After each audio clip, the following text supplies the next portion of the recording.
கர்த்தாவை சொல்லும் அடியேன் கேட்கிற நிகழ்ச்சி மூலமாக மீண்டும் நான் உங்களை சந்திப்பில் சந்தோஷப்படுகின்றேன். நாம் சேர்ந்து கர்த்தருடைய வார்த்தையை நாம் தியானிப்போம். ஆகவே கவனித்து அவருடைய வார்த்தையை கேளுங்கள். ஆவியானவர் தாமே நம்மோடு இடைப்படுவாராக.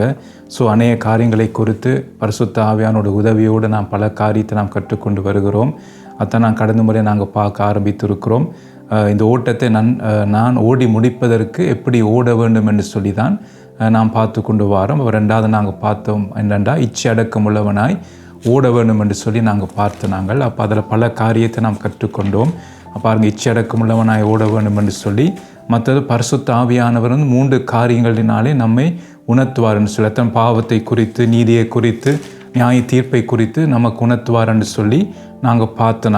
அதனால தான் மிகவும் நாம் அந்த வார்த்தைக்கு நான் கீழ்ப்படிந்து நாம் நடக்க வேண்டும் என்று சொல்லி நாம் பார்த்தோம். ஆனால் அதே நேரத்தில் ஆவியானவர் பேசுகிற ஒரு பக்கம் இருக்குது. இன்னொரு பக்கம் பார்த்தீங்கன்னா பிழையான உபதேசங்கள் இன்றைக்கு அதிகமாக சபைகளிலே காணப்படுகிறது. அதனால் தான் நாம் எச்சரிக்கையாக இருக்க வேண்டும். இந்த வருகிற வார்த்தை எங்கே இருந்து வருகிறதுன்னு சொல்லி நாம் அது நாம் ஆராய்ந்து பார்க்க வேண்டும். அதான் இப்போ பிசாசு என்ன செய்கிறான்னு இந்த பிழையான உபதேசத்தின் மூலமாக பிழையான காரியங்களை சபைகளுக்குள்ளும் ஜனங்களுக்கும் கொண்டு பிழையான திசையிலே ஜனங்களை நடத்துகிறார்கள். அதான் நாம் மிகவும் கவனமாக இருக்க வேண்டும். பாருங்கள், ஒரு காரியத்தை நான் காட்ட விரும்புகிறேன். எப்படி பிசாசு ஜனங்களை வஞ்சிக்கிறான் என்று சொல்லி கர்த்தருடைய வார்த்தையை பிழையாக அதை காட்டி அதனாலே அந்த ஜனங்களை அவன் வஞ்சிக்கிறதை நாங்கள் காட்ட விரும்புகிறேன். என்னோடு கூட எடுத்துக்கொள்ளுங்க. 2 தீமோத்தேயு 2ஆம் அதிகாரம் 6ஆம் வசனத்தை நான் வாசிக்கிறேன். பிரயாசப்பட்டு பயிரிடுகிறவன் பலனில் முந்தி பங்கடைய வேண்டும் என்று சொல்லி இந்த வார்த்தையை நாங்கள் பார்க்கிறோம். பாருங்கள், அப்போ இந்த வார்த்தையை குறித்து பாருங்கள், சில பேர் என்ன சொல்வார்கள்னு சொன்னால், இந்த உலக வாழ்க்கைக்காக, இந்த உலக ஆசீர்வாதங்களுக்காக, நல்ல ஒரு வாழ்க்கைக்காக, ஒரு செழிப்பான ஒரு வாழ்க்கைக்காக நாங்கள் பிரயாசப்பட வேண்டும் என்று சொல்லி, நாம் சோம்பலாக இருந்தோம் என்றால் நாங்கள் நம்முடைய வாழ்க்கையில் நாங்கள் முன்னேற முடியாதுன்னு சொல்லி உலகத்துக்கு நேராக நம்மை ஓட வைப்பார்கள். அதான் இப்படியான உபதேசங்கள் இன்றைக்கு அநேகர் பார்த்தீங்கன்னா நாம் உலகத்துக்கு பின்னாலும் பணத்தை சேர்க்கிறதுக்கும் எதிர்காலத்துக்கு சொல்லி பல காரியங்களை செயல்படுத்துவதற்காக இந்த வார்த்தையை பார்த்தீங்கன்னா பிசாசு என்ன செய்யறான், பிழையான முறையிலே அதை பயன்படுத்துகிறான். அப்போ அநேகரும் இந்த வார்த்தையை கேட்டு என்ன நடக்கிறதுன்னு சொன்னால், அவர்கள் உலகத்துக்கு பின்னாலே அவர்கள் ஓடி திரிகிறார்கள். பணத்துக்கு பின்பால பாருங்க, பல காரியங்களுக்கு பின்னால அவர்கள் ஓடி திரிகிறார்கள். ஆனால் இந்த வார்த்தைங்க வடிவா பார்த்தீங்கன்றால் இதுக்கு எதற்காக சொல்லப்படுகிறது என்றால் பார்த்தீங்கன்னா, பிரயாசப்பட்டு பயிரிடுகிறவன் பலனில் முந்தி பங்கடைய வேண்டும் என்றால் அதுக்கு முதல் வசனங்கள் நீங்கள் கவனித்து பார்க்க வேண்டும். எதற்கு பின்பாடு இந்த வசனம் வருகிறதுன்னு சொல்லி பாருங்க. 3ஆம் வசனத்தை பார்க்கும்போது பார்த்தீங்கன்னா, நீயும் இயேசு கிறிஸ்துவுக்கு நல்ல போர் சேவகனாய் தீங்கு அனுபவி என்று சொல்லப்படுகிறது. அப்போ அது என்னன்னு சொன்னால், போர் சேவகன் என்ன செய்வான், யுத்தம் பண்ணுகிறவன். அவன் பார்த்தீங்கன்னா யுத்தம் பண்ணி பாருங்க வெற்றி பெற வேண்டும். அவன் அதற்காகத்தான் வேதம் என்ன சொல்லுகிறது பாருங்க. இந்த காரியத்தில் தான் பிரயாசப்பட்டு பயிரிடுகிறவன் தான் பலனில் முந்தி பங்கு பெறுவான். அப்போ நித்திய ஜீவனுக்குள் நாங்கள் போக வேண்டும் என்றால், அந்த நீதியின் கிரீடத்தை நாங்கள் பெற வேண்டும் என்றால் நாங்கள் அதில் பிரயாசப்பட வேணும். அதான் சொல்லப்படுகிறது, இயேசு கிறிஸ்துவுக்கு நல்ல ஒரு போர் சேவகனாக தீங்கு அனுபவிக்கிறதுக்காக நாம் பிரயாசப்பட வேண்டும். அதான் பார்த்தீங்கன்னா, தண்டில் சேவகம் பண்ணுகிறவன் எவனும் 4ஆம் வசனம் தன்னை சேவகம் எழுதி கொண்டவனுக்கு ஏற்றவனாக இருக்கும்படி.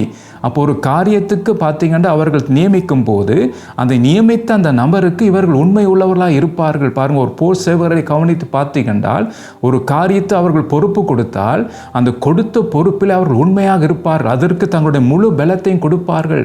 அந்த காரியத்தை செய்வதற்காக அவர்கள் பிரயாசப்படுவார்கள். அதான் சொல்லப்படுகிறது பாருங்கள், தன்னை சேவகம் எழுதி கொண்டவனுக்கு ஏற்றவனாக இருப்பான். அதாவது அவன் சொல்லுகிறது அப்படியே செய்வான். அடுத்தது பார்த்தீங்கன்னா, பிழைப்புக்கு அடுத்த அலுவல்களில் சிக்கிக்கொள்ள மாட்டான். அதாவது அந்த காரியத்தை தடை பண்ணுகிற வேறு எந்த இதுக்கும் பார்த்தீங்கன்னா அவன் டைம் எடுக்க மாட்டான். என்ற அவனுடைய குறிக்கோள் பாருங்க, அந்த அதிகாரி சொன்னதை அப்படி செயல்படுத்த வேண்டும். அதான் அந்த பாருங்க, அந்த போர் சேவகனுக்கு அந்த குறிக்கோளாக இருக்கும். வேறு காரியங்களுக்கோ பாருங்க, தேவையற்ற காரியங்களுக்கோ அவன் பார்த்தீங்கன்னா டைம் செலுத்த மாட்டான். அதான் இங்கே சொல்லப்படுகிறது பாருங்க. மேலும் ஒருவன் மல்யுத்தம் பண்ணினாலும் சட்டத்தின்படி பண்ணாவிட்டால் முடிசூடப்படான். அப்போ நாங்கள் முடிசூடப்பட வேண்டும் என்றால் சட்டத்தின்படி அவர்கள் என்ன செய்ய வேண்டும்னா யுத்தம் பண்ண வேண்டும். சட்டத்தின்படி அந்த காரியங்களை செய்ய வேண்டும். அப்போ அப்போ நம்முடைய வாழ்க்கையிலே நான் நீதியின் கிரீடத்தை நான் பெற வேண்டும் என்றால் பாருங்க, எஜமான் எனக்கு என்ன சொல்லுகிறாரோ அதை நான் செய்ய வேண்டும். என் இஷ்டத்துக்கு நான் வேறு வேறு காரியங்கள் நான் செய்ய போகக்கூடாது. அதான் வேதம் சொல்லுகிறது. அப்போ எஜமான் என்ன சொல்லுகிறாரோ அதை தான் நான் செய்ய வேண்டும். என்னுடைய ஐடியாக்களை போட்டு என்னுடைய விருப்பத்தின்படி என்னுடைய தீர்மானத்தின்படி நாம் பல காரியங்களை செய்ய போகக்கூடாது. என்ற இந்த ராஜ்யம் வந்து கர்த்தருடைய ராஜ்யம். அப்போ அதில் நான் பார்த்தீங்கன்னா பொறுப்பு ஆண்டவர் தந்தார் என்றால் அந்த பொறுப்பில் வந்து என்னுடைய அதிகாரத்தை நான் வந்து வீணாக அந்த பயன்படுத்தி அந்த அதிகாரத்தை வைத்து நான் வேறு வேறு காரியங்கள் நான் செய்யக்கூடாது. என்ற எனக்கு மேலே ஒரு எஜமான் இருக்கிறார். அப்போ அவர் என்ன சொல்லுகிறாரோ அதன்படி தான் நான் செய்ய வேண்டும். அவருங்க இயேசு இந்த உலகத்திலே வாழ்ந்த காலத்திலே பிதா என்ன சொல்லுகிறாரோ அவர் அப்படி அதை செய்தார். தானாகவே தன் இஷ்டத்துக்கு இயேசு செயல்படவில்லை இந்த உலகத்திலே. அப்போ அவர் நமக்கு முன்மாதிரியாய் வந்து பார்த்தீங்கன்னா வாழ்ந்து காட்டினார். அப்போ நானும் நீங்களும் பார்த்தீங்கன்னா நமக்கு ஒரு எஜமானன் இருக்கிறார். அப்போ அவர் நமக்கு என்ன சொல்லுகிறாரோ அதன்படித்தான் நாம் என்ன செய்வோம், இந்த பூமியிலே நாம் வாழ வேண்டும். அப்போ நம்முடைய ஊழியமாக இருந்தாலும் சரி, இயேசுவின் நாமத்தினால் எதை நாம் செய்கிறதா இருந்தாலும் சரி, அதெல்லாம் எஜமான நமக்கு சொல்லுகிறபடி செய்ய வேண்டும். அதான் இங்கே வேதம் சொல்லுகிறது. அப்போ இந்த காரியத்தை நாம் கவனிக்க வேண்டும். அதான் சொல்லப்படுகிறது, ஒருவன் மல்யுத்தம் பண்ணினாலும் சட்டத்தின்படி பண்ணாவிட்டால், அதான் முக்கியம், சட்டத்தின்படி பண்ணாவிட்டால் அவன் முடிசூடப்படான். அப்போ கர்த்தருடைய வார்த்தையின்படி என்னுடைய வாழ்க்கை இருக்க வேண்டும். கர்த்தருடைய வார்த்தையின்படி என்னுடைய ஊழியம் இருக்க வேண்டும். கர்த்தர் வார்த்தையின்படி என்னுடைய பிரசங்கம் இருக்க வேண்டும். அப்போ எல்லாம் பார்த்தீங்கன்னா கர்த்தருடைய வார்த்தை தான் அது மையமாக இருக்க வேண்டும். அப்படி நான் கர்த்தருடைய வார்த்தையின்படி அவர் எனக்கு சொல்லுகிறபடி நான் ஊழியமோ ஜெபமோ என்னுடைய வாழ்க்கையை நான் வாழாமல் போனால் பாருங்க, எனக்கு அந்த முடிசூடப்பட முடியாது. அந்த நீதியின் கிரீடத்தை நான் பெற முடியாது. அதுக்கு பிறகு அந்த வசனம் வருகிறது, பிரயாசப்பட்டு பயிரிடுகிறவன் பலனில் முந்தி பங்கு பெறுவான்னு சொல்லி. அப்போ அது என்ன அர்த்தம் என்றால், இந்த காரியத்தில் நான் பிரயாசப்பட வேண்டும். எஜமான் சொன்ன காரியத்தை செய்வதற்காக அதை நான் பிரயாசப்பட வேண்டும். அப்போ நான் அதில் பிரயாசப்படும் போது பாருங்கள், எனக்கு என்ன அந்த பங்கு வரும் என்று சொன்னால் எனக்கு அந்த நீதியின் கிரீடம் கிடைக்கும். அப்போ இயேசு என்ன பார்த்து என்ன சொல்லுவார், உண்மையும் உத்தமமான ஊழியக்காரனே என்னுடைய சந்தோஷத்தில் பிரவேசின்னு சொல்லுவார். அப்போ அதற்காகத்தான் நான் பிரயாசப்பட வேண்டும் இந்த பூமியிலே. அப்போ இதுதான் பாருங்க சரியான வார்த்தை. இதுக்காகத்தான் நாம் செயல்பட வேண்டும். நீயும் இயேசு கிறிஸ்துவுக்கு நல்ல போர் சேவகனாய் தீங்கு அனுபவின்னு சொல்லி. அப்போ அதுக்கு பிறகு நாங்கள் பார்க்கும்போது பாருங்க, 3 காரியங்களை நாங்கள் பார்க்கக்கூடிய விதமாக இருக்கு. பாருங்க, 4ஆம் வசனத்தில் பார்க்கும்போது அதான் நாங்கள் பார்த்தோம், கிறிஸ்துவுக்கு ஏற்றவன நாம் இருக்க வேண்டும். அதில் நாங்கள் பார்க்குறோம், அதான் தண்டில் சேவகம் பண்ணுகிற எவனும் தன்னை சேவகம் எழுதி கொண்டவனுக்கு ஏற்றவனாய் இருக்கிறான். அப்போ நாம் கிறிஸ்துவுக்கு நாம் ஏற்றவனாக இருக்க வேண்டும். அடுத்தது வந்து பிழைப்புக்கடுத்த அலுவல்களில் சிக்கி கொள்ளாமல் இருக்க வேண்டும். அப்போ ஒரு ஊழியக்காரன் பார்த்தீங்கன்னா ஆண்டவர் என்ன சொல்லுகிறாரோ அதன்படி தான் நாம் செயல்படுத்த வேண்டும். இந்த உலக வாழ்க்கையில் நாம் வந்து ஈடுபடக்கூடாது. 3வது பார்த்தீங்கன்னா சத்தியத்தின்படி அவனுடைய வாழ்க்கை இருக்க வேண்டும். அதான் நாங்கள் பார்க்குறோம். என்றால் சட்டத்தின்படி பாருங்கள், ஒருவன் மல்யுத்தம் பண்ணினாலும் சட்டத்தின்படி பண்ணாவிட்டால் முடிசூடப்படான்னு சொல்லப்படுது. அப்போ என்னுடைய கிரியைகள் எல்லாம் கர்த்தருடைய வார்த்தையின்படி இருக்க வேண்டும். அதுக்கு தான் பார்த்தீங்கன்னா நாம் இதுக்காக தீங்கு அனுபவிக்க வேண்டும். அப்போ இந்த காரியத்தை பிதாவின் சித்தத்தை செய்வதற்காக நாம் பிரயாசப்பட வேண்டும். அப்போ இப்படி நான் செய்தால்தான் பாருங்கள் என்னுடைய வாழ்க்கையில் வந்து பாருங்கள், அதான் பிரயாசப்பட்டு பயிரிடுகிறவன் பலனில் முந்தி பங்கு பெற வேண்டும் என்று சொல்லி இங்கே நாங்கள் பார்க்குறோம். அப்போ இந்த வார்த்தை தான் பாருங்கள் வடிவாக நமக்கு சொல்லுகிறது நாம் என்ன செய்ய வேண்டும் என்று சொல்லி. பாருங்கள், இந்த பயிரிடுகிறவன் பாருங்கள் எதை குறிக்கிறேன்னு சொல்லி நான் உங்களுக்கு காட்ட விரும்புகிறேன். கலாத்தியர் 6ஆம் அதிகாரம் 8ஆம் வசனத்தை நான் உங்களுக்கு வாசிக்கிறேன். தன் மாம்சத்துக்கென்று விதைக்கிறவன் மாம்சத்தினால் அழிவை அறுப்பான், ஆவிக்கென்று விதைக்கிறவன் ஆவியினாலே நித்திய ஜீவனை அறுப்பான் என்று சொல்லப்படுகிறது. பாருங்கள், அப்போ பயிரிடுகிறவன் வந்து எதை குறிக்கிறதுன்னு சொன்னால் பாருங்கள், நாங்கள் விதைக்கிற காரியங்களை குறிக்கிறது. விதைக்கிறன்னா நம்முடைய கிரியைகள். அப்போ நாம் என்ன செய்கிறோமோ, நம்முடைய கையினாலே நாம் என்ன கிரியை செய்கிறோமோ அதுதான் பார்த்தீங்கன்னா விதையாக நாங்கள் விதைக்கிறோம். அதான் நீங்கள் வேதம் சொல்லுகிற கலாத்தியர் 6:8 தன் மாம்சத்துக்கென்று விதைக்கிறவன் அதான் பயிரிடுகிறவன். அப்போ அவன் விதைக்கிறவன் பாருங்கள், மாம்சத்துக்கென்று நாம் செயல்பட்டு மாம்ச காரியத்துக்காக உலக காரியங்களுக்காக நாம் பிரயாசப்பட்டு நம்முடைய கிரியைகளை நாம் செய்தால் பாருங்கள், அது என்ன சொல்லுகிறது, மாம்சத்தினால் அழிவை அறுப்பான் என்று சொல்லப்படுகிறது. அப்போ காலப்போக்கில் பார்த்தீங்கன்னா ஆரம்பத்தில் நல்லா போகிறமாய்த்தான் இருக்கும். ஆனால் காலப்போக்கில் நான் மாம்சத்தில் என்ன காரியத்தை நான் செய்தேனோ அந்த காரியத்தினாலே எனக்கு அழிவு உண்டாகும். மற்ற நாங்கள் பார்க்குறோம் பாருங்கள், உங்களுக்கு தெரியும், சவுலை நாங்கள் பார்க்கும்போது கர்த்தருடைய வார்த்தை அவன் முழுவதும் கீழ்ப்படியவில்லை. கர்த்தர் சொன்ன காரியத்தை அவன் செய்யவில்லை. அதுக்கு பதிலாக அவன் என்ன செய்தான் என்றால் தங்களுக்கு என்று சொல்லி பார்த்தீங்கன்னா அமலேக்கியருடைய அந்த பொருட்கள், அந்த ஆடு மாடு நலமானவைகளை தங்களுக்கென்று அவன் எடுத்துக்கொண்ட. ஆண்டவர் என்ன எல்லாத்தையும் அழிக்க வேண்டும் என்று சொன்னார். ஆனால் அவர்கள் தங்களுக்கென்று எடுத்துக்கொண்டார்கள். அப்போ பாருங்க, அப்போ மாம்சத்துக்கென்று அவர்கள் என்ன கிரியை செய்கிறார்கள். ஆண்டவர் சொல்லி செய்யவில்லை, அவங்க மாம்சத்தினாலே நடத்தப்படுகிறார்கள். ஆனால் முடிவை நீங்கள் பார்த்தீங்கன்றால் பாருங்க, சவுலின் ராஜ்யபாரம் பார்த்தீங்கன்னா அவன்கிட்ட எடுக்கப்பட்டது. ஆண்டவர் அவனை புறம்பே தள்ளிவிட்டார், புறக்கணித்து விட்டார். அவனுக்கு பதிலாக ஆண்டவர் தாவீதை தெரிந்து கொண்டார். பாருங்க, தாவீதை தெரிந்து கொண்டுக்கு பிற்பாடும் பாருங்க 40 ஆண்டுகள் அவன் பார்த்தீங்கன்னா அரசாட்சி செய்தவன் தான். ஆனால் கர்த்தர் அவனோடு கூட இருக்கவில்லை. அதான் நாங்கள் பார்க்குறோம். அப்போ என்ன நடந்தது என்றால் அவன் மாம்சத்துக்கென்று விதைத்ததினாலே முடிவிலே பார்த்தீங்கன்னா அந்த மாம்சத்தினாலே அவன் அழிவை அறுத்தான். அவனுடைய முடிவை பார்க்கும்போது தற்கொலை செய்து அவன் மரிக்கிறான். அப்போ இதுக்கு காரணம் என்ன? அமலேக்கியருடைய கொள்ளை மேலே அவன் பறந்து அந்த காரியத்தை இச்சித்து தனக்கென்று எடுத்துக்கொண்டான். ஆண்டவர் சொன்ன வார்த்தைக்கு அவன் செவி கொடுக்கவில்லை. அந்த வார்த்தைக்கு அவன் கீழ்ப்படியவில்லை. அந்த அவனுடைய வார்த்தையை கீழ்ப்படிவதை விட அமலேக்கியருடைய அந்த கொள்ளை பொருட்கள் அவனுக்கு அது பார்த்தீங்கன்னா முக்கியமாக இருந்தது. அதான் தன் மாம்சத்திற்கென்று விதைக்கிறவன் மாம்சத்தினால் அழிவை அறுப்பான். அப்போ இந்த காரியம் நம்முடைய வாழ்க்கையிலே வரக்கூடாது. வேதத்தில் பல காரியத்தை நாங்கள் வாசிக்கிறோம். மாம்சத்திற்கென்று விதைத்தவர்கள் அவங்களுடைய முடிவை பார்க்கும்போது மாம்சத்தினாலே அழிவை அறுத்தார்கள். பாருங்கள், யூதாசை பார்க்கும்போது அந்த வெள்ளி காசு, அந்த நேரம் அவனுக்கு அது இச்சையாக இருந்தது. அந்த வெள்ளி காசு எப்படியாவது வேணும் என்று சொல்லி இயேசுவை காட்டி கொடுத்தான். கடைசி என்ன நடந்தது? ஒன்றுமே அவனுக்கு இல்லாமல் போனது. நாண்டு கொண்டு செத்தான் என்று நாங்கள் பார்க்கிறோம். பாருங்க, அப்போ இந்த காரியங்கள் எல்லாம் பார்த்தீங்கன்னா அழிவுக்கு நேராக நம்மை நடத்தும். அதான் நாங்கள் கவனமாக இருக்க வேண்டும். இந்த உலக காரியங்கள், உலகத்தில் இருக்கிற எல்லா காரியங்களும் ஆரம்பத்தில் அது நமக்கு நல்லதாகத்தான் தோன்றும். நாம் எல்லாத்திலும் வெற்றி பெற்றது போல தான் நமக்கு தெரியும் அது. ஆனால் காலப்போக்கில் நாம் என்ன காரியத்தை நாம் செய்தோமோ அது எனக்கு நல்லதுன்னு சொல்லி எதை நாம் தெரிந்து கொள்ளுகிறோமோ அதனாலே முடிவில் நமக்கு அழிவு வரும். அதான் நீங்கள் கவனமாக இருக்க வேண்டும். ஆனால் அடுத்தது பார்த்தீங்கன்னா என்ன சொல்லுகிறது? கலாத்தியர் 6:8 நாங்கள் பார்க்கும்போது ஆவிக்கென்று விதைக்கிறவன் ஆவியினாலே நித்திய ஜீவனை அறுப்பான். அதான் முக்கியம். அப்போ அது என்னன்னு சொன்னால் கர்த்தருடைய ஆவியானவர் நம்மை நடத்துகிற விதமாக நாம் கிரியை செய்யும் போது அது முடிவு பார்த்தீங்கன்னா நித்திய ஜீவன். அதான் இங்கே சொல்ல போகிறது. அப்போ பயிரிடுகிறவன் அதான் பலனில் முந்தி பங்கு பெறுவான். அப்போ இத்தான் வேதம் சொல்லுகிறது. அப்போ நாம் பார்த்தீங்கன்னா எஜமானுக்கு நாம் ஊழியம் செய்கிறோம். அவருடைய மேய்ச்சல் இருக்கிறது.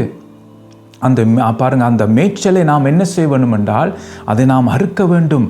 அந்த எஜமானின் காரியத்தை நாம் செய்ய வேண்டும். பாருங்கள், அதான் நாங்கள் பார்க்குறோம். அப்போ எஜமானின் மேய்ச்சலை நாங்கள் அறுக்க வேண்டும். அப்போ அவர் என்ன சொல்லுகிறாரோ அதை நாம் செய்ய வேண்டும். அப்படி நாம் செய்யும்போது அதன் முடிவு பார்த்தீங்கன்னா நித்திய ஜீவனாக நமக்கு இருக்கும். அதான் இங்கே நாங்கள் பார்க்குறோம். அப்போ பிசாசு என்ன செய்வான்? அந்த வார்த்தையை உலக காரியங்களுக்கு பின்னால் ஓடுவதற்கு அந்த வார்த்தையை கொண்டு பார்த்தீங்கன்னா பிள்ளையான விதத்தில் நம்மை நடத்துவான். ஆனால் இப்போ நாங்கள் பார்க்குறோம் பார்த்தீங்கன்னா இது ஆவிக்குரிய ரீதியாக சொல்லப்பட்ட வார்த்தை. அதாவது எஜமானுடைய அறுப்பை அறுக்கிறதுக்காகத்தான் நாம் பிரயாசப்பட வேண்டும். அவருடைய சித்தத்தை செய்வதற்கு நாம் பிரயாசப்பட வேண்டும் என்று சொல்லி ஆவியானுடைய உதவியோடு இந்த காரியத்தை நாம் கற்றுக்கொண்டோம். இப்படி பல காரியங்கள் பிசாசு என்ன செய்கிறான்? கர்த்தருடைய வார்த்தையை தனக்கு சாதகமாக அதை மாற்றி பிழையான விதத்தில் அதை உபதேசிக்க வைத்து அநேக ஜனங்களை திசை திருப்புகிறான். உலகத்துக்கு நேராக திசை திருப்புகிறான். அதான் நாங்கள் பார்க்குறோம். தன் மாம்சத்திற்கென்று விதைக்கிறவன் மாம்சத்தினாலே அழிவை அறுப்பான். அப்போதான் அவனுக்கு தெரியும் அந்த காரியங்கள். அதனால தான் பார்த்தீங்கன்னா மாம்சத்துக்கென்று விதைக்கிறதுக்கு இன்றைக்கு ஜனங்களுக்கு பிழையான உபதேசத்தை கொடுத்து அதன்படியே உலகத்துக்கு பின்னால் ஓட வைக்கிறான். இதனால் தான் நாம் மிகவும் கவனமாக இருக்க வேண்டும். ஸோ இப்போ அடுத்த காரியத்தை காரியத்தை நாங்கள் பார்ப்போம். பாருங்க, எப்படி இச்சடக்கம் உள்ளவனாய் ஓடுவது. அதில் 2வது காரியத்தை நாங்கள் பார்ப்போம். முதலாவது நாங்கள் பார்த்தோம் சத்தியத்துக்கு கீழ்ப்படியத்தக்க விதமாக நாம் ஓட வேண்டும் என்று சொல்லி நாங்கள் பார்த்தோம். இப்போ நாங்கள் பார்க்க போகிறது 2வது காரியம் என்னென்றால் 1 தீமோத்தேயு 6ஆம் அதிகாரம் 12ஆம் வசனத்தை நான் உங்களுக்கு வாசிக்கிறேன். விசுவாசத்தின் நல்ல போராட்டத்தை போராடு, நித்திய ஜீவனை பற்றிக்கொள், அதற்காகவே நீ அழைக்கப்பட்டாய், அநேக சாட்சிகளுக்கு முன்பாக நல்ல அறிக்கை பண்ணினவனுமாய் இருக்கிறாய் என்று சொல்லி இங்கே கர்த்தருடைய வார்த்தை நமக்கு சொல்லுகிறது. பாருங்க, பரிசுத்த ஆவியானவர் அழகாக இந்த வார்த்தைகள் எழுதி வைத்திருக்கிறார். பாருங்க, இதை வாசிக்கும் போது நம்முடைய வாழ்க்கையிலும் பார்த்தீங்கன்னா நல்ல ஒரு சாட்சியான வாழ்க்கை முக்கியம். அதான் 2வது எப்படி நாம் இச்சடக்கம் உள்ளவனாய் ஓட வேண்டும் என்றால் 2வது காரியம் நல்ல ஒரு சாட்சியான வாழ்க்கைக்காக நாம் ஓட வேண்டும். அதுதான் முக்கியம். இயேசு இந்த உலகத்திலே வாழ்ந்த போது யாரும் அவரை குற்றப்படுத்த முடியவில்லை. பாருங்க, அவர்கள் பார்த்தீங்கன்னா பிழையான சாட்சிகளை, பொய் சாட்சிகளை கொண்டு வந்தார்கள். ஆனால் அதுவும் பார்த்தீங்கன்னா அது அந்த பொய் சாட்சி அது அந்த ஏற்றுக்கொள்ளப்படவில்லை. ஏனென்றால் யாரும் இயேசுவை குற்றப்படுத்த முடியலை. பிலாத்து கூட பார்த்து சொல்லுகிறான், அவரிடத்தில் எந்த குற்றத்தை நான் காணவில்லை என்று சொல்லி பிலாத்துவே சொல்லுகிறான். அதான் நாங்கள் பார்க்குறோம். இயேசு இந்த உலகத்திலே பார்த்தீங்கன்னா அவர் 100% மனிதனாக இருந்தார், அதே நேரம் தேவனாகவும் இருந்தார். ஆனால் அவர் பார்த்தீங்கன்னா அவர் யாரும் அவரை குற்றப்படுத்த முடியவில்லை. ஏனென்றால் அவருடைய சாட்சியாக வாழ்ந்தார்.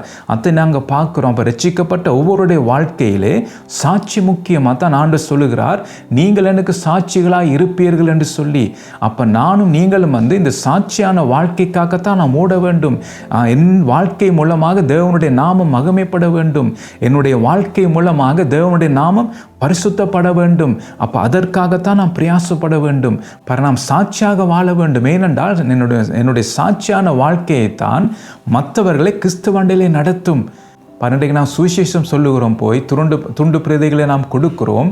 ஆனால் ஒன்று நாம் கவனிக்க வேண்டும், சுவிசேஷம் சொல்லுகிற என்னுடைய வாழ்க்கையை மற்றவர்கள் பார்ப்பார்கள். அப்போ என்னுடைய வாழ்க்கை நான் சொல்லுகிற அந்த வார்த்தையின்படி என்னுடைய வாழ்க்கை இருக்க வேண்டும். அதான் ஒரு சாட்சியான வாழ்க்கையை நான் வாழ வேண்டும். உங்களுக்கு தெரியும், பரிசேயர் வேத பாரகர் எல்லாம் பிரசங்கித்தார்கள். ஆனால் பாருங்கள், இயேசு பிரசங்கித்த பொழுது ஜனங்கள் எல்லாம் ஆச்சரியப்பட்டார்கள். என்றால் இயேசு எப்படி ஆண்டு பிரசங்கித்தாராம்? அதிகாரமுடையவராய் பிரசங்கித்தார். அப்போ பரிசேயர் வேதப்பார்கள்லாம் பிரசங்கித்தார்கள் தான், அவங்களுடைய வாழ்க்கை அந்த வார்த்தையின்படி இருக்கவில்லை. ஆனால் இயேசுவை பார்க்கும்போது அவர் எதை குறித்து பிரசங்கித்தாரோ அதன்படி அவருடைய வாழ்க்கை காணப்பட்டது. அதனால்தான் ஜனங்கள் பார்த்து ஆச்சரியப்பட்டார்கள்.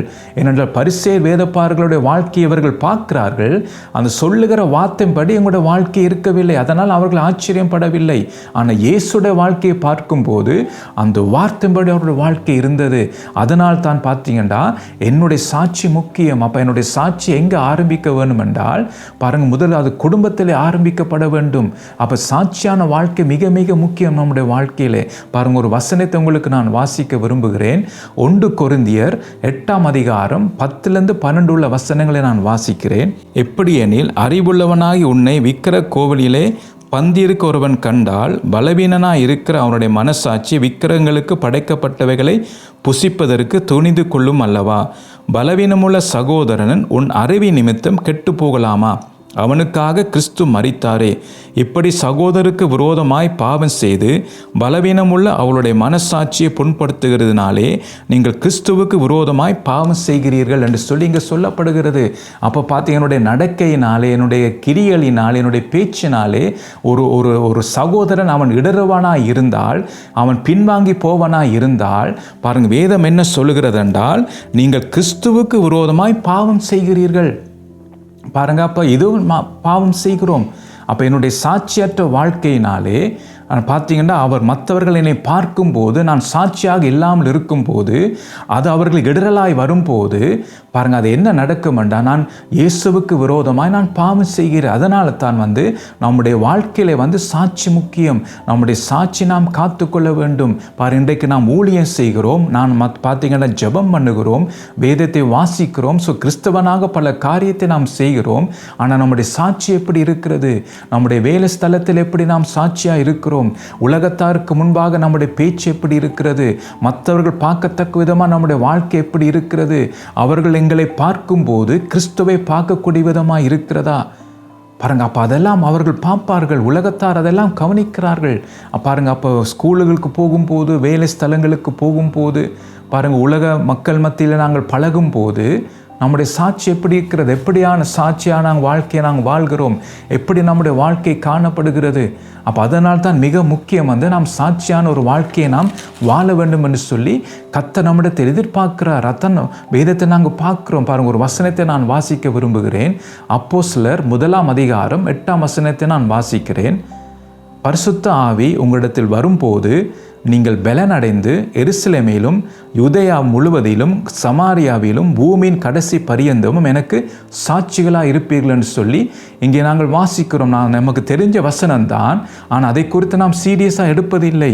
இதோ நாம் வாசித்து நாம் போய்விடுகிறோம். ஆனால் ஆவியானவர் என்ன சொல்லப்படுகிறது என்றால், ஆவியானவர் வரும்போது நீங்கள் முதல் பலனடைந்து, எதற்காக நான் பலனடைய வேண்டும், ஏன் நான் பலனடைய வேண்டும் என்ற சாட்சியாக இருக்கிறதுக்காக நான் பலனடைய வேண்டும். அதை நாங்கள் பார்க்குறோம். பலனடைந்து பாருங்கள், எருசலேமிலும் யூதேயா முழுவதிலும் சமாரியாவிலும் பூமியின் கடைசி பரியந்தமும் எனக்கு சாட்சிகளாக இருப்பீர்கள். அப்போ பார்த்தீங்கன்னா எங்கே நாங்கள் பார்க்குறோம் என்று சொன்னால், இதான் நாங்கள் சாட்சியாக வாழ வேணும் என்றால் என்னுடைய மாமிச பலத்தினாலே இது முடியாது. நம்முடைய மாமிச பலத்தினால் நாம் சாட்சியாக இருக்க முடியாது. என்னால் கொன்றலாக இருக்க முடியும் என்று சொல்லி நாம் சாட்சியாக வாழ முடியாது. அப்போ சாட்சியாக வாழ வேண்டும் என்றால் அந்த உன்னதத்திலிருந்து வருகிற பலத்தால் நான் தரிப்பிக்கப்பட வேண்டும். அதான் இயேசு சொல்கிற லூக்கா எழுதின சுவிசேஷத்தில் 24 நாங்கள் பார்க்க முடியும். உன்னதத்தின் வருகிற பலத்தினாலே தரிப்பிக்கப்படும் வரைக்கும் நீங்கள் எருசலேமை காத்திருங்கள் என்று சொல்லி. அப்போ நாம் காத்திருக்க வேண்டும். என்னால் அந்த உன்னத பலம் நமக்கு தேவை. நம்முடைய மாமிச பலத்தாலே நாம் சாட்சியாக இருக்க முடியாது. நம்முடைய செல்ஃப் கண்ட்ரோலால் நாம் பல காரியத்தை நாம் செய்யலாம், ஆனால் அது முடியாது சாட்சியாக இருக்க. அதான் நீங்கள் சொல்லப்படுகிறது. அப்போ நான் சாட்சியாக வாழ வேண்டும் என்றால் பாருங்கள், எனக்கு அந்த உன்னத பலன் தேவை. அதை பரிசுத்த ஆவியானுடைய பலன் எனக்கு தேவை. அப்போ நான் என்னுடைய சாட்சி எங்கே ஆரம்பிக்க வேண்டுமாம்? அங்கே என்ன சொல்லுகிறது? முதலாவது எருசலேமில் அது ஆரம்பிக்கப்பட வேண்டும். அப்போ எருசலேம் எதை குறிக்கிறது என்று பார்த்தீங்கன்றால், சொந்த குடும்பத்தில் என்னுடைய சாட்சி இருக்க வேண்டும். என்னோட எருசலேமில் தான் காத்திருக்க சொல்லி ஆண்டவர் சொல்லுகிறார் சீஷர்களுக்கு. அப்போ அந்த சீஷர் கூட்டத்துக்கு மத்தியிலே அவர்களுக்குள்ளே அவர்கள் சாட்சியாக இருக்க வேண்டும். அப்போ என்னுடைய கிறிஸ்தவ வாழ்க்கையிலே என்னுடைய குடும்பத்தில் நான் சாட்சியாக இருக்க வேண்டும். பாருங்கள், என் குடும்ப முன்முன்பாக நான் சாட்சியாக வாழ்ந்து காட்ட வேண்டும். என்னுடைய பேச்சிலே, என்னுடைய நடத்தையிலே, என்னுடைய அன்றாட வாழ்க்கையில் என்னுடைய குடும்பம் கிறிஸ்துவை பார்க்கக்கூடிய விதமாக இருக்க வேண்டும். அப்போ என்னுடைய வாழ்க்கையை பார்த்தீங்கன்னா என் குடும்பத்திலே சாட்சியாக இருக்க வேண்டும்.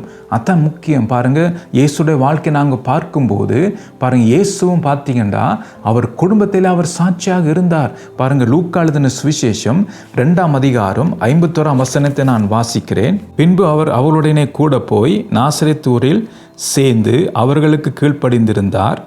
அவருடைய தாயார் இந்த சங்கதிகள் எல்லாம் தன் இருதயத்திலே வைத்து கொண்டாள் என்று சொல்லி இங்கே நாங்கள் பார்க்குறோம். இயேசு குறித்து பார்க்கும்போது பாருங்கள், அவர் என்ன செய்தார்? உலக பெற்றோருக்கு அவர் என்ன செய்தாரம் பார்த்தீங்கன்னா கீழ்ப்படிந்து இருந்தார்ன்னு சொல்லி நாங்கள் பார்க்குறோம். அப்போ ஒரு கீழ்ப்படிவு அங்கே நாங்கள் பார்க்குறோம்.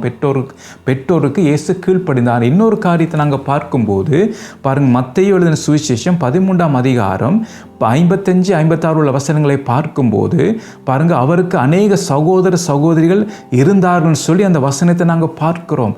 அப்போ பாருங்கள், அப்போ அவர் மூத்த சகோதரனாக இருந்தார். பாருங்கள், பெற்றோருக்கு கீழ்ப்படிந்த இயேசு அதே நேரம் சகோதர சகோதரர்களுக்குள்ளும் பார்த்தீங்கன்னா அவர் பார்த்தீங்கன்னா முன்மாதிரியாக இருந்தார். அப்போ யாரும் அவரை குற்றப்படுத்த முடியவில்லை. அப்போ அதான் நாங்கள் பார்க்குறோம். அப்போ 30 ஆண்டுகள் குடும்பத்தில் அவர் சாட்சியாக வாழ்ந்தார். அதுக்கு பிறகுதான் பார்த்தீங்கன்னா அவருடைய ஊழியமே ஆரம்பிக்கப்படுகிறது. அதான் நாங்கள் பார்க்கும்போது லூக்கா எழுதின சுவிசேஷம் 3:22 நாங்கள் வாசிக்கும்போது அங்கே ஒரு சாட்சி சொல்லப்படுகிறது. அதை நான் வாசிக்கிறேன். பரிசுத்த ஆவியானவர் ரூபம் கொண்டு புறாவை போல அவர் மேல் இறங்கினார். வானத்திலிருந்து ஒரு சத்தம் உண்டாகி, நீர் என்னுடைய நேசகுமாரன், உம்மில் பிரியமாக இருக்கிறேன் என்று உரைத்ததுன்னு சொல்லி நாங்கள் பார்க்குறோம்.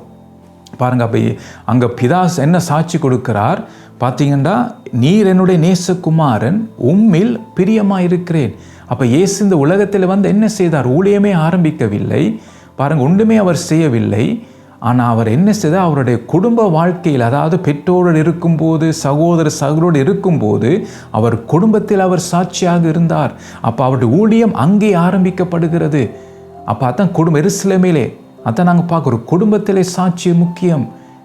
அதான் இங்கே நாங்கள் பார்க்குறோம். அப்போ இயேசு நமக்கு முன்மாதிரியாக நமக்கு காண்பிக்கிறார். அப்போ பார்க்குறோம் அந்த காரியத்தை. அப்போ இயேசு குடும்பத்திலே சாட்சியாக அவர் வாழ்ந்தார். அப்போ இதே போலத்தான் நானும் நீங்கள் குடும்பத்திலே சாட்சியாக வாழ வேண்டும். அப்போ அதுக்காகத்தான் நாம் என்ன செய்ய வேண்டும்னா அந்த உன்னத பலத்தினாலே நாம் தரிப்பிக்கப்பட வேண்டும். அதான் இப்போ உன்னத பலன் இல்லாமல் நம்முடைய குடும்பத்திலே நாம் சாட்சியாக வாழ முடியாது.